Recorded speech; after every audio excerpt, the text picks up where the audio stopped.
स्वागत आहे icon steel प्रस्तुत बिल्ड आयकॉन या उपक्रमामध्ये. आणि आज आम्ही आलो आहोत हिंगोली जिल्ह्यामध्ये आणि माझ्यासोबत आहेत आर्किटेक्ट संस्कार साहू सर.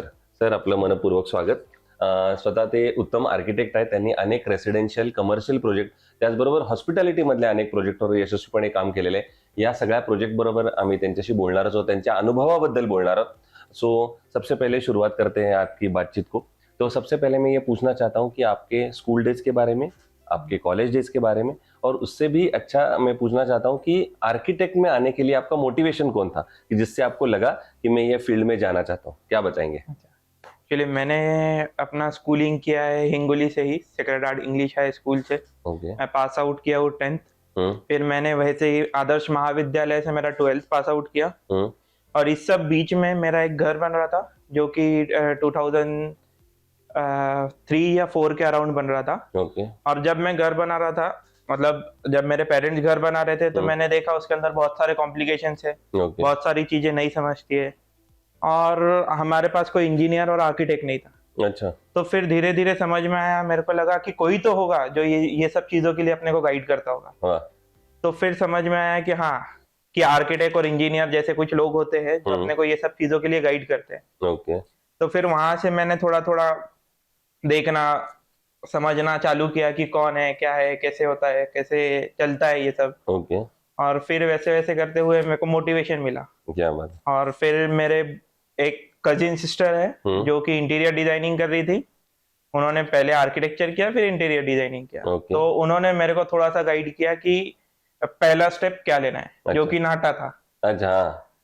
एक्चुअली 11th तक मेरे को ये भी नहीं पता था कि नाटा नाटा होता होता क्या है. ओके. क्या बात है. तो बाद में आपने फिर इसमें इंटरेस्ट लिया और आपने फिर इंटीरियर डिजाइन में भी आपने कुछ इंटरेस्ट लेके आगे किया. हाँ, इंटीरियर डिजाइनिंग तो अभी प्रैक्टिसिंग में ही है. प्रैक्टिस में ही है, रेगुलर में आ गया. लेकिन पहले सबसे पहले आर्किटेक्चर सीखना बहुत जरूरी था. ओके. सो दूसरा सवाल ये है कि इस फील्ड में अनस्किल्ड लेबर का परसेंटेज बहुत ज्यादा है. लेकिन अनस्किल्ड लेबर से काम करवाना ये भी बहुत डेंजरस हो सकता है कभी कभी. तो अनस्किल्ड लेबर से काम करवाना कितना डेंजरस होता है, इसके बारे में अगर कुछ एक्सपीरियंस आप शेयर करेंगे तो. एक एक्सपीरियंस जो है, अभी मैं जब प्रैक्टिस कर रहा था कोई फर्म के साथ में, तब वहां पर इंटीरियर डिजाइनिंग का एक प्रोजेक्ट था. ओके. मुंबई बेस्ड प्रोजेक्ट था वो. ओके. और फिर उसके अंदर ऐसा हुआ कि वो इंटीरियर डिजाइनर जो दूसरा था, हम लोग एज आर्किटेक्चर फर्म थे, और जो इंटीरियर डिजाइनर था, हमारा काम हुआ और कुछ दिन बाद पता चला कि वो इंटीरियर डिजाइनर ने जो मेन कॉलम था वो उड़ा दिया. ओह. तो ये, और उसके अलावा किसी ने भी उसके ऊपर ध्यान नहीं दिया, मतलब जो भी लेबर थे ये थे, और उसको कोई भी सपोर्ट वगैरह एक्स्ट्रा का सपोर्ट नहीं दिया. फिर तो ये डेंजरस हो सकता है. तो उस चक्कर में वो बिल्डिंग का बहुत सारा, मतलब जो भी ओनर था उसका, वो बहुत सारा नुकसान हो गया. बराबर बराबर. दूसरा, आप रेसिडेंशियल प्रोजेक्ट में भी काम करते हैं, तो मैं ये स्पेशली पूछना चाहता हूँ आपको कि बहुत बार कस्टमर या क्लाइंट की ये डिमांड रहती है कि हमारा बजट थोड़ा कम है. हाँ. लेकिन आप तो ये चाहते हैं कि हर प्रोजेक्ट क्वालिटी वाला हो. तो ये क्वालिटी और बजट, ये दोनों का कॉम्बिनेशन आप कैसे करते हैं अपने प्रोजेक्ट में? अब क्वालिटी और बजट का कॉम्बिनेशन ऐसा होता है कि कोई बोलता है कि हम लोग कुछ कुछ पार्ट में कॉम्प्रोमाइज कर सकते हैं. जैसा पीओपी हो गया. पीओपी हम लोग जिप्सम की ना यूज करके सादी पीओपी यूज करें, इसका कॉस्टिंग कम होता है.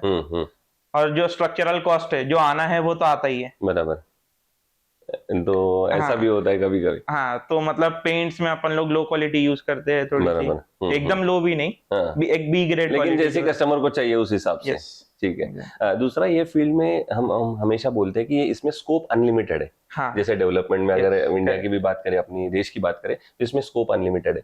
लेकिन अपने गांव के लिए एक बीइंग एन आर्किटेक्ट क्या हेल्प हो सकती है या क्या रोल प्ले कर सकता है एक आर्किटेक्ट अपने गांव को, अपने सिटी को डेवलपमेंट में? जैसा अब हमारे गांव में तो बहुत सारी चीजों की नीड है. बेस, मतलब पब्लिक यूटिलिटी जो चीजें हैं वो बहुत सारी कम है. और उसके अलावा भी बहुत सारे इंफ्रास्ट्रक्चर जो डेवलपमेंट है वो होना जरूरी है. तो उस चीजों में गवर्नमेंट हेल्प ले सकती है आइडेंटिफाई करने के लिए कि यहाँ पर क्या चीज की नीड है. जैसा आप कोई भी लेता है, एक रोड का प्रोजेक्ट लेता है कि यार हमारे गली का रोड ठीक नहीं है या हमारे आसपास का रोड ठीक नहीं है, उसको बना दो. और वो भी रोड ठीक से बनता नहीं. तो वो चीज के अंदर गवर्नमेंट हेल्प ले सकती है, जो कि प्राइवेट कंपनीज है, प्राइवेट आर्किटेक्चर इंजीनियरिंग फर्म्स है, उनकी में भी हेल्प ले सकती है. ओके.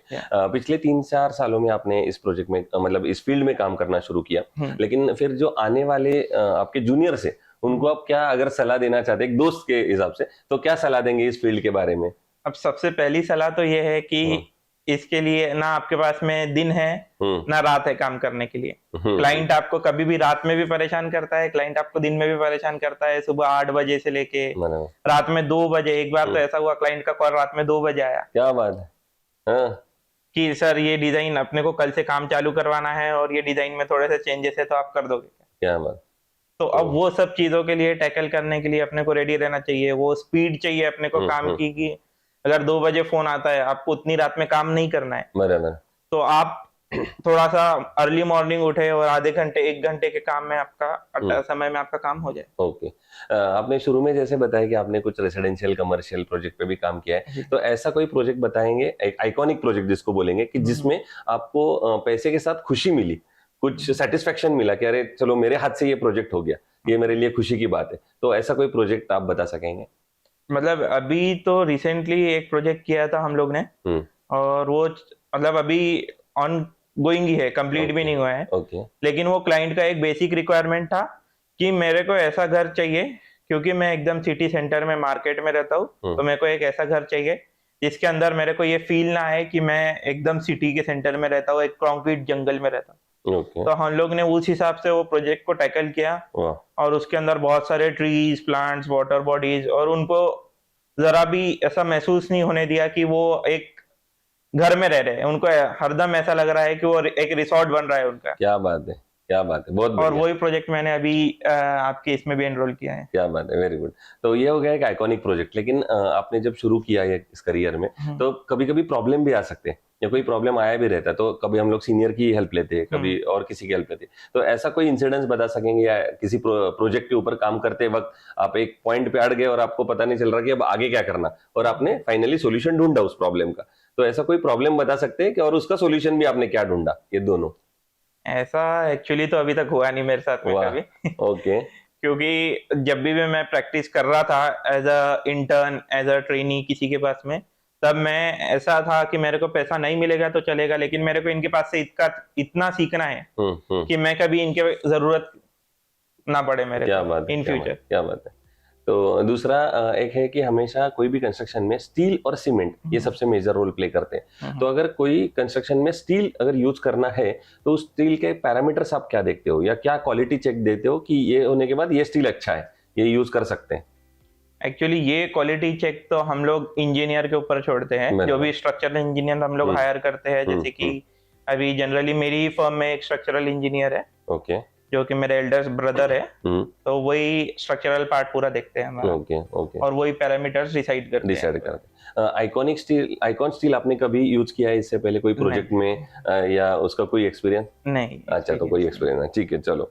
तो शुक्रिया। ये थे इंजीनियर संस्कार साहू, और जिन्होंने बहुत कम शब्दों में लेकिन बहुत इंपॉर्टेंट शब्दों में बताया। और सबसे इंपॉर्टेंट चीज मुझे ये लगी कि उन्होंने ये बताया कि आप जब सीखते हो, आप जब थ्योरेटिकल नॉलेज ले रहे हो, तो इस प्रकार से लो कि जिसको प्रैक्टिकल में भी अपने को यूज करना है, और आगे जाके कोई प्रॉब्लम ना है, ऐसा सीखो, या ऐसा अपना बेस बनाओ। कोई भी कंस्ट्रक्शन का बेस जब पक्का हो जाए तब बिल्डिंग खड़ी रह सकती है, वैसे अपना थ्योरेटिकल नॉलेज का बेस ऐसा करो कि प्रैक्टिकल में कोई अड़चन ना आए।